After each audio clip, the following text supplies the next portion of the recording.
ಆಮೇಲೆ ಇಡೀ ಜಿಲ್ಲೆ ಜನತೆಗೆ ಗೊತ್ತದ, ನಾ ಯಾವತ್ತೂ ನನ್ನ ಜೀವನದಾಗ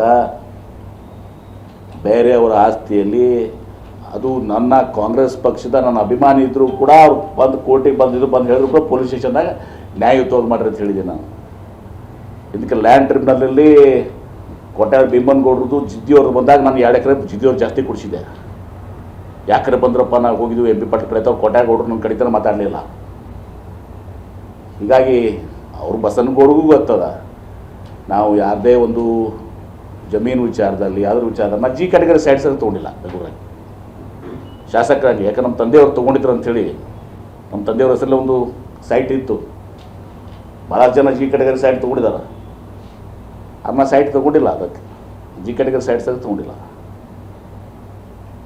ನಂಗೆ ಅದು ಗೊತ್ತದು. ಇವಾಗ ಯಾರೋ ಒಬ್ಬರು ನಿನ್ನೆ ಒಬ್ಬರು ರೈತ ಸಂಘದ ಒಬ್ಬ ಹೋಗಿ ಹೇಳ್ತಿದ್ದ ಅಂತ MP ಪಾಟೀಲ್ರು ಆ ತಿರುಗುಂದಿ ಐತಿ. ಹೌದು, ನಾ ತಿರುಗುಂದಿ ಐತಿಗೆ 2022ರಾಗ ತಿರುಗುಂದಿ ಅಲ್ಲ, ಅದು ಮಕಣಾಪುರದಾಗ ನಾ 2022 ತೊಗೊಂಡು ಇಲ್ಲಿ ಥರ ತೊಗೊಂಡಿದ್ದೀನಿ.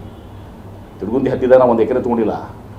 ಮತ್ತು ತಿರುಗುಂದಿಯಲ್ಲಿ ಕೂಡ ನಾನು ಹೇಳ್ತೀನಿ, ಅದನ್ನ ಏನು KIDB ಇದು ಮಾಡ್ತಾಯಿದ್ದೀವಿ.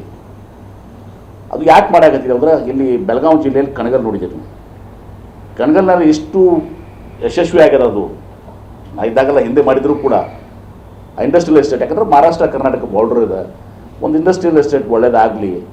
ಮತ್ತು ಅವ್ರಿಗೆ ನಾನು ಅತ್ಯಂತ ಹೆಚ್ಚಿನ ಬೆಲೆಯನ್ನು, ಅವ್ರಿಗೇನು ಇದು ಐತೆ ಲ್ಯಾಂಡ್ ಪ್ರೈಸ್ ಐತಲ್ಲ, ಅದಕ್ಕಿಂತ ಒಂದು ಆಲ್ಮೋಸ್ಟ್ ನಿಯರಿಂಗ್ ಡಬಲ್ ಅವ್ರಿಗೆ ಅವತ್ತನ್ನು ಕೊಡಿಸುವಂಥದ್ದು ಮಾಡ್ತಾಯಿದ್ದೀನಿ.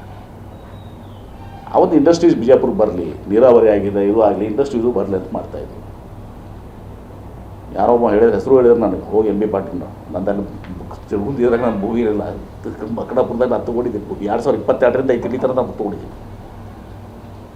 ಅಂದರೆ ಯಾವ ಈಸ್ ಮಿಸ್ಲೆಡ್.